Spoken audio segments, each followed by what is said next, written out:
everyone, it's Lisa. Welcome to my channel. I'm a leadership coach and a human potential geek focused on getting more women into the C-suite to bring lasting business and social change. I coach women early in their leadership journey to prepare them to be the impactful leaders that the world sorely needs. So if this interests you, make sure to subscribe and click the notification bell so you don't miss a single upload. I'm here today with entrepreneur and kick-ass leader, Catherine Bell. Hi, Catherine. Thanks so much for being here. Lisa, sorry to interrupt, and thank you so much for having me. It's a privilege and a joy to be with you today. Oh, thank you so much. So please share with us your title and what you're doing in your day job. Well, so interestingly, as an entrepreneur, I really consider myself a serial entrepreneur. So I'd say, I'm a serial entrepreneur. And if I were to give myself a title, I would just say I'm a lover of life. I'm a founder of multiple businesses, and I'm a lover of life. Like, I just love being alive and contributing to, and hopefully inspiring people to awaken themselves. So another title I'd give myself in my day job, I have many day jobs, would be igniter and inspirer. However, I'm a serial entrepreneur and a founder. Okay, excellent. Thank you. So can you just give us a bit of an overview of your career and kind of what's taken you to this awareness that you have of what your role is in your purpose in life and how you've gotten to do what you do now? Yes, great question. Thank you. My career has been what I would say would be non-linear. And I'll also go from my education all the way to today. So I started actually at the University of Waterloo in Sciences. And I decided that wasn't for me. And so I switched into sociology, went to Western University, and I'm like, okay, sociology feels right, feels like a good fit. And then, graduated from Western, and like, what the heck do you do with a sociology degree? Like, sociology. So I'm like, I'm going to go into market research because research really interests me. So did a lot of quantitative and qualitative research. And then gradually worked up to leading people in market research. And that was really interesting for a while. And then I got kind of itchy. I'm like, oh, this isn't for me. Like the whole notion of market research is interesting, but the actual me in leading market research wasn't a fit. So I actually saw a career counselor to help me define what my gifts are, what my work-ons are, and to kind of paint a path forward for me that would be more in alignment with what my soul was calling me to do. And what we discovered is I really wanted to do executive search. Like, I love human beings, and I love I'd say one of my gifts is understanding human beings. It ended up that I had over a 90% stick rate in my executive search role, which is pretty unprecedented. Nobody was hiring at that time, though. Nobody was hiring. So I actually wrote a letter to the partner of this boutique executive search firm that I wanted to join, and they did a lot of CEO and board roles, about 5 reasons why they should hire me. So I wrote 5 reasons why they should hire me, and lo and behold, they hired me. And then I'm like, I need to kind of add to my suitcase of tools. I had done sociology. I was studying the Enneagram. I'm a continual learner would be another thread. I'm continually learning. So then I decided to do my MBA. So got my MBA from Queen's University, which again was a profound experience. Got certified in the Enneagram as well. Became also a certified yoga instructor. And I became a partner at the firm before I was 30.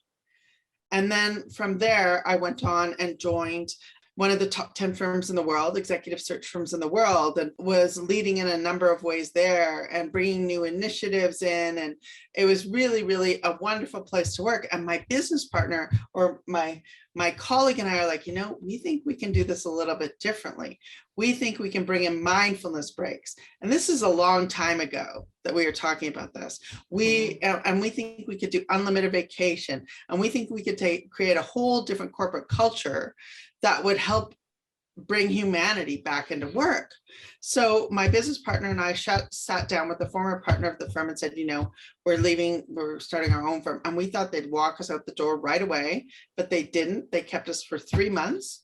And then we graciously started our own firm. And that firm became a profit 200 in Canada, profit 10 in Alberta. And it was all by doing things compassionately. And again, this is a number of years ago that we did this. And we also won awards for best workplace, et cetera, et cetera. And we created this kind of forest-like environment. Like, we're always growing. And I'm very thrilled to say that to this day, that firm continues to thrive. It was purchased by an American firm. That firm left the corporate culture of Blue Era alone, and it is continuing to thrive to this day. So at the same time, though, this is like the serial entrepreneur in me. At the same time, I was like, I felt this book that wanted to be born. And I was in a dimly lit cafe in New York City, and this name, Awaken Company, came to mind. I'm like, I need to kind of write this book, Awaken Company. So I started at it. And, the feedback I got on the initial copies were terrible.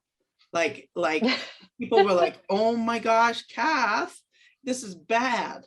So I'm like, so I just kept on working. And I don't know if you've heard of Eckhart Tolle or not, Power of Now. So it's Namaste's first ever business book is The Awakened Company.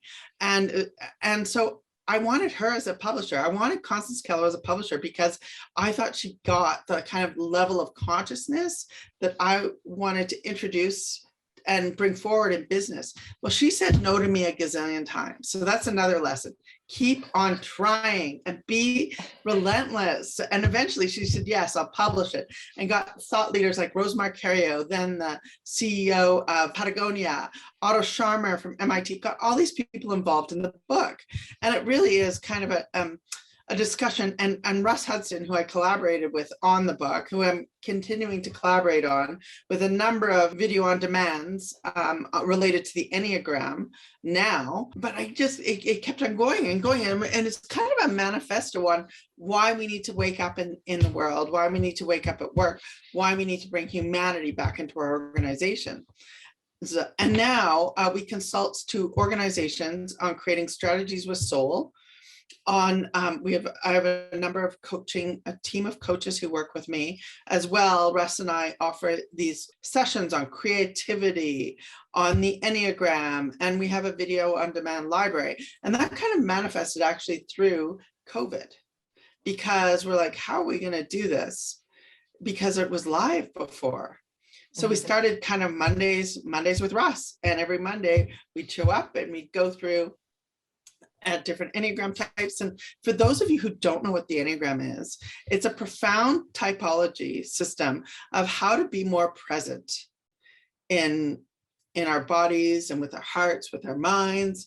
And it really is a compassionate roadmap to being more present as leaders. So anyone kind of starting off on their leadership journey, really a suggestion I have would be to become self-aware, because what the business research shows is the more self-aware we are, the higher performing we are. And the Enneagram provides a real roadmap for how do we get to that self-awareness. And now the Awakened Company, we're working all around the world and doing amazing things. I am also, though, I'm a huge believer in leaders working together with other leaders. So I'm also a member of the Center for the Purpose of the Corporation. I'm heavily involved in community work. So I am involved with the Science Center. I'm an advisor to the Science Center. I'm an advisor to the Impact Society as well. I'm an advisor to the Dalai Lama Center. So I really do believe that I don't see life as separate. So if there's for those who are listening, I think the more we can intertwine our worlds, the more powerful it is. But the kind of the seed within me is always like, how do I ignite and inspire and radiate wisdom, love, and power to serve humanity and the planet? So in a nutshell, there have been many bumps and trials and tribulations along the way, Lisa, but in a nutshell, that would be kind of a summary. And the Awakened Company became a best-selling book, an award-winning book, and so continue to. And I teach at multiple universities. So exceptional. It's often what I hear with my clients with women largely, but even with others as well, that asking, so how should I behave? How should I approach this conversation? And often where people are starting from is, this is the real conversation. What should I act like in order to get the result that I want? And it's like, well, can you have the real conversation? Mm-hmm. So, really that showing up fully as yourself is so significant. There's a few things that you said that really sort of brought out this bravery, right? For one, I think it's so powerful, even that you noticed the itchiness back when you were doing market research and kind of going like, there's something that's not quite right. And there's something else I need to be doing, and moving into more dealing with humans and all of that. So, that in and of itself, I'm wondering how often we just brush off that feeling of something's not right here. And don't sort of get curious about, well, what's that leading me toward? What's that taking me toward? And, I heard when the executive search firm that you wanted to work with wasn't hiring, and it's like, okay, well, I'm going to send them a letter and I'm going to talk about why they should hire me, and then the publisher, Namaste Publishing, saying no over and over again. So, so much bravery there. And I'm just curious, like, where does that come from for you? Do you have a sense of why that's there? And has it always been there for you? First off, I'd say I would invite everybody to lean into discomfort. Mm-hmm. So I would say really lean into discomfort where we're uncomfortable. I think it's kind of an invitation to really explore, what does that discomfort mean for us? So I'd say that's an invitation. And, like we were talking about just before we pressed record, to pay attention to the inner and the outer. Like when we get signs from the universe, pay attention. So external signs, as well as whether it's in accordance with our inner harp, our inner being, our inner source, that to pay attention to those inner and outer signals. Has it always been there for you? So I'm going to say, I have to give kudos to my mom and my dad, because my mom and my dad, they had 3 girls and we were all feisty young ladies, but I think they helped to create that. My mom always said she wanted me to be independent. And in many ways, basically, since I was born, she said I was independent. Mm-hmm. Very strong-willed, very independent. And not everybody's like that. And everybody can develop that trait. So kudos to my mom and dad for they encouraged my intelligence over anything else. Right. It's funny you say that, because I've told my own kids that, the things that make you hard to parent as a child make you amazing as an adult. And so, I think like that independence, and even, being an intelligent child, kudos to your parents, because it's tempting sometimes to just like, just sit down and do what I said I wanted you to do, and stop being so independent and stop having your own mind. So it's amazing that they've done that. And just I think about how often we tell women, especially, and girls, we tell people to stop being who they are and behave in a way that isn't consistent with who they are. Yeah, and then I think we have major cognitive dissonance, and that creates kind of a ripple of unwellness in our world. And I'm a mother to 2 boys, and through work, that's always been a bit of a dance of how do I be a great mom and also a serial entrepreneur, and how do I instill those values, but also for them, for the boys, their names are John and Michael. I also wanted to cultivate for them to be aware it's okay to be vulnerable and okay to be gentle as a man. And so I think there's always that we need to pay attention to the cultivation of opposite. And I'm also aware of those traits in myself. Like sometimes I need to just be quiet. Mm-hmm. Mm-hmm. because my energy tends to be more out in the world than it does in. So I also believe and the Enneagram really does illuminate for us, where do we need to pay attention? What different parts of our beingness do we need to pay attention to cultivate more of our ability to access the energy that's needed in the moment? And, I'm just thinking about being a mom. And one thing I would really encourage for those women who work outside of the home is to get as much help as you can and support as you can. I would just really, really encourage that. That really helped me. Absolutely. Absolutely. So I'm curious, because you've had experience working with a lot of different organizations, and I'm wondering what differences you've seen in how women progress and how they're treated within those organizations as they're trying to get ahead in their careers. I'm used to being kind of the only only female leader in the boardroom. And I'm very hopeful that that's going to change, because we know diversity around the table improves performance. So I feel like women are becoming far more empowered to be their full selves.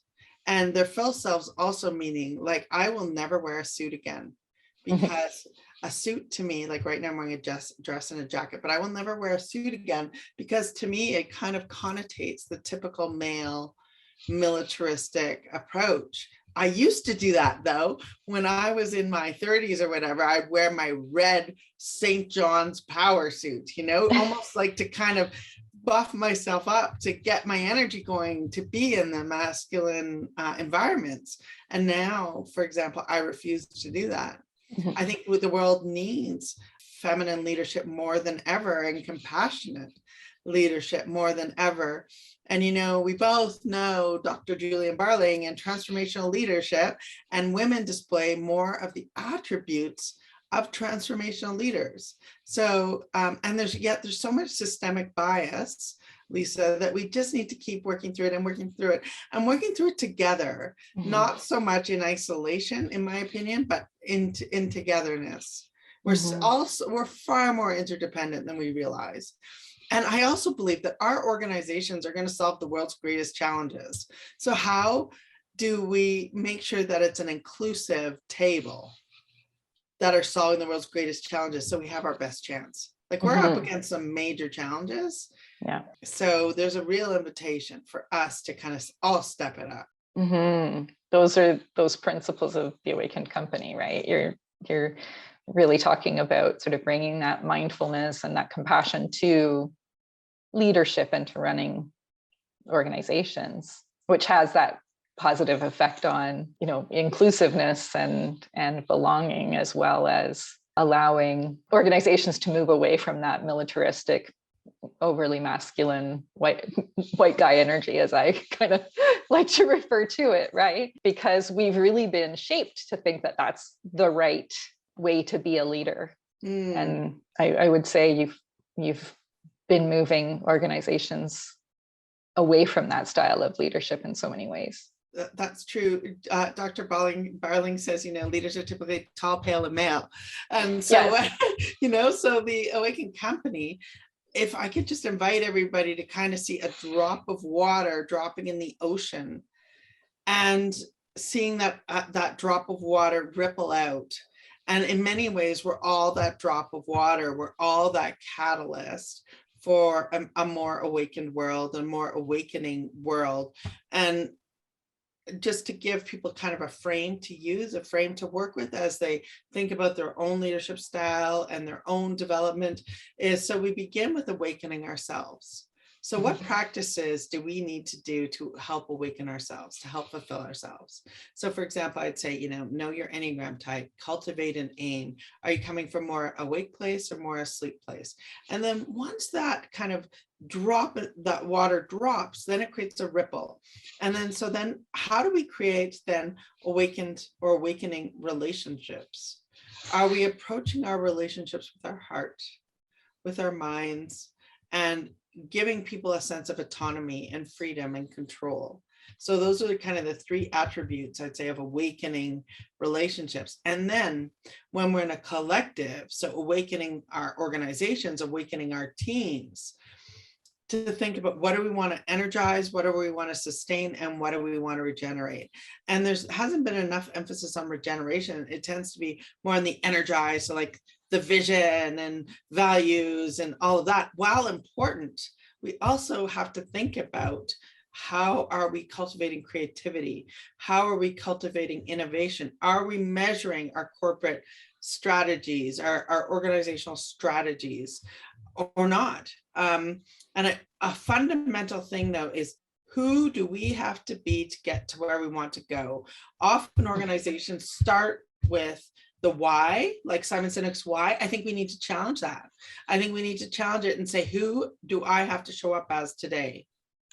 And then cultivate vision. Because, and then who do I have to be to enable that vision?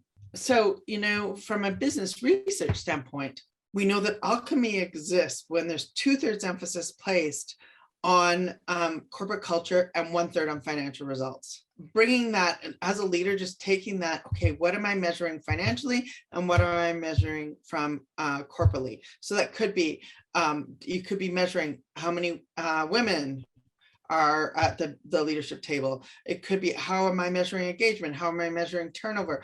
All of those things need to be measured, because what gets managed gets measured. So if we're not placing our attention on it, then it can go anywhere. But I think that's really key. And in terms of mindfulness, if you think of mindfulness, it is about the placement of our attention. So where are we placing our attention? Right. Yeah. And when you place your attention on the finances as the main sort of focus, you can incentivize all sorts of really bad behaviors that in the long run don't serve the organization. But if you pay attention to these other things, you drive the numbers with the right behaviors. Totally. Yeah. In fact, Lisa, the worst performing organizations are those that focus on the finances alone. The middle ones are those that focus on the culture alone. The alchemical organizations are those that focus on the financial and the culture. The other thing I would say, it's like not rocket science either. Like it's noticing all the good things that are happening in our organizations and talking to our teams about it. So one small mini, I'm big in a mini practice. One mini practice is comment to your colleagues on what's going right, how they're behaving that's in alignment with, like, write a thank you note. Like none of this is like rocket science. Yeah. And back to what Julian says, like, what's the smallest thing we can do every day? What's the smallest thing? Yeah. Because it's a series of small actions that eventually add up. Well, and that's important for newer leaders, because they're not in the position, they're not in the boardroom making the decisions. And so what kind of environment can they create with their own teams, and how can their leadership be that mindful, awakened leadership? Totally. Yeah. So like every day write down what are the smallest 3 things I can do, and also just have a real personal aim. And you probably work with the people you work with on the cultivation of an aim or personal vision. So I would strongly encourage that people do that and then actualize it. So it's not just about having it, it's also about taking those small steps daily to actualize your vision. And that creates a more fulfilling life. And ultimately, I think we have to think about what creates meaning and what creates fulfillment in our worlds. Like, for example, in the market research, I was being paid enough, et cetera, it wasn't soul fulfilling. Yeah. And that's what drives us all really in the long run. Totally. And do we want to live a life well lived, or do we just want to go with the status quo? Do we want to go with what our parents told us to do, or do we want to kind of push the boundaries of what is possible and what we think is possible? For example, with these Enneagram webinars, well, I would say Russ and I are definitely pushing the boundaries, because we're talking about creativity and Enneagram and in multiple different contexts. And we're kind of in many ways, it's kind of an invitation for everybody to find their own creative source.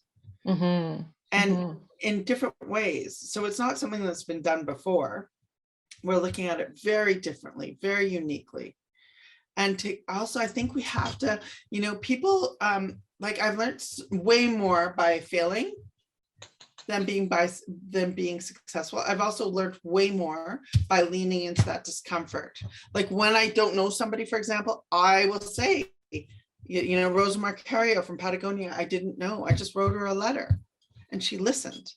Not everyone's going to listen, but unless you try, it's like that. I think it's a Michael Jordan quote. You miss 100% of the shots you don't take. Like, right. Unless as women, as leaders, we kind of put ourselves out there and get vulnerable. Like, and a lot of the times, like I remember when I was introducing mindfulness in the boardrooms, I was sweating, like physically sweating, because I was so uncomfortable. But yet I knew it was right action, Yeah. It's interesting because that's something that comes up so often with the women that I coach and train is the, those inner barriers that come up that oftentimes I really see as that internalized gender bias, right? Mm-hmm. I shouldn't be here. I shouldn't be speaking up this way because it's not going to be well received and that sort of thing. So like when you're sweating in those moments, is that what's coming up for you? Is there any of that you've had to overcome yourself? Oh yeah. Yes, of course. One other thing, because I interviewed people a lot, I looked at confidence between men and women, and males were way overconfident and women way downplayed their skills. So I think for me, it's about getting real with what I can offer the world and not being afraid to take a stand for it. Because in taking a stand for it, I'm not just taking a stand for myself, I'm also taking a stand for other women. And that has actually really helped me to kind of own my power. And I think I'm still working on owning my power, because I have a lot of energy, as you can feel, and I've done a lot.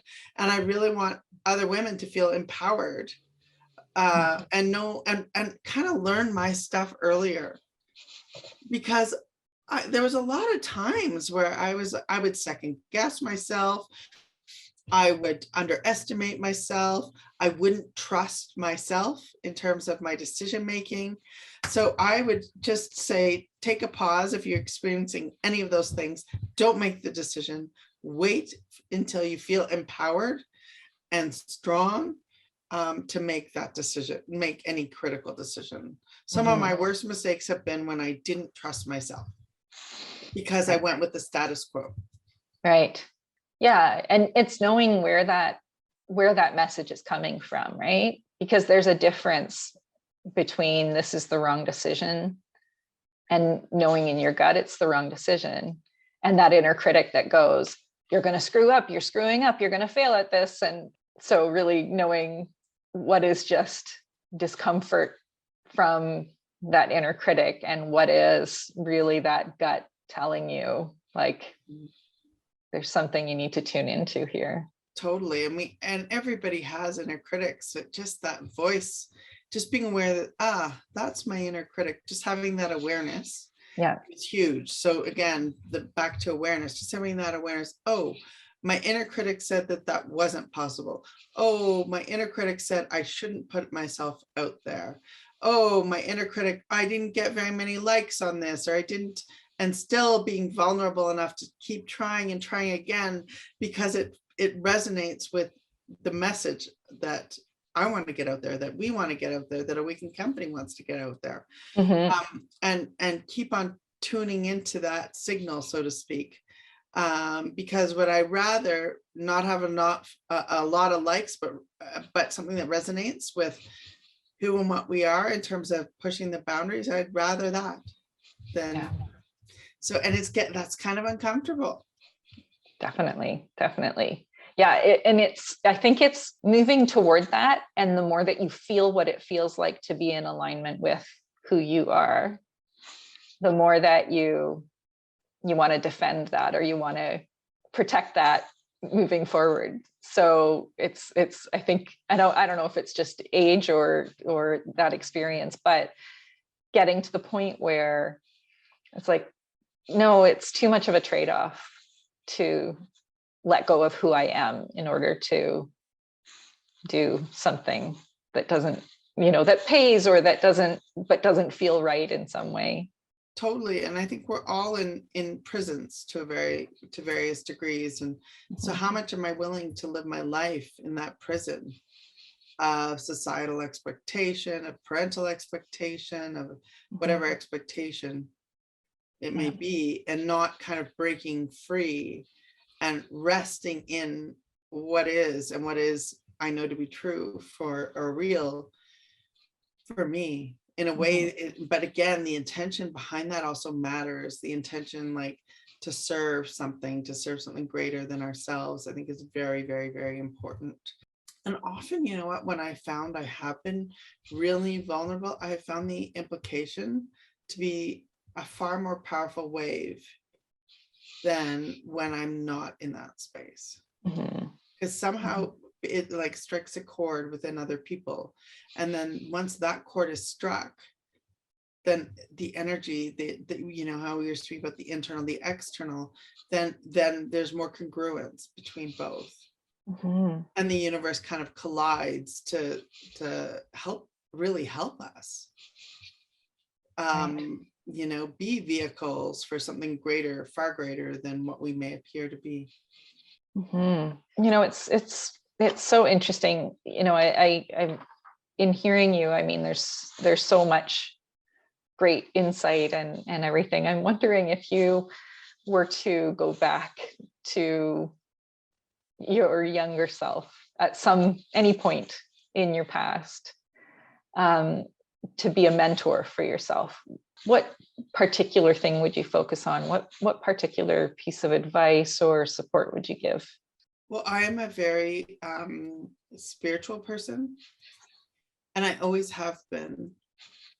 And I would say to myself earlier on in my career to maybe have practiced more, and also to pause more, so that I could be more insightful and more of service to society, because I was kind of on I'm very determined.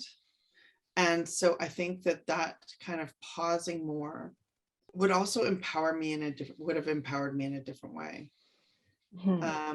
And that being said, I'm very thankful for the life that I've been given, and I just keep learning. Like when I fall, I just keep learning, and I get up and I dust off my knees and away I go. And I push boundaries all the time. And by pushing boundaries, I also make mistakes all the time.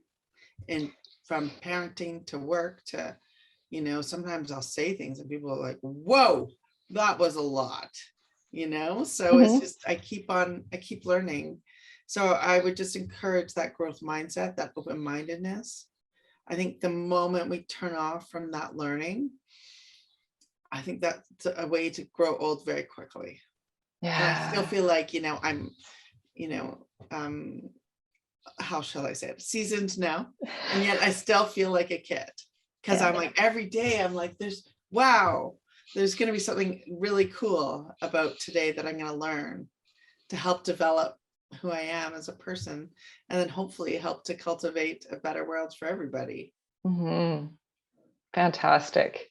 That continuous learning and that willingness to fail or to make mistakes is really powerful. And you've articulated it so well, and it's really, I think that fear of failing is something that holds so many women back and so many people back, because there's this idea that failing is catastrophic, but a safe life is a small life in so many ways, right? And it sounds like you have really embraced that idea that if you're going to take those chances, if you're going to keep stretching and learning, that there's going to be times when that doesn't work so well.